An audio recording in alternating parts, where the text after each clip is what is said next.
Senior सहाफ़ी, उस्ताद और साबिक चेयरपर्सन शोबा इबलाग आम्मा जामिया कराची प्रोफेसर शाहिदा काजी इंतकाल कर गईं।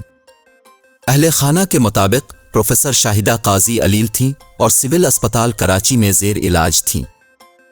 प्रोफेसर शाहिदा काजी की उम्र 79 बरस थी। उनकी नमाज जनाजा कल बाद नमाज ज़ोहर अदा की जाएगी।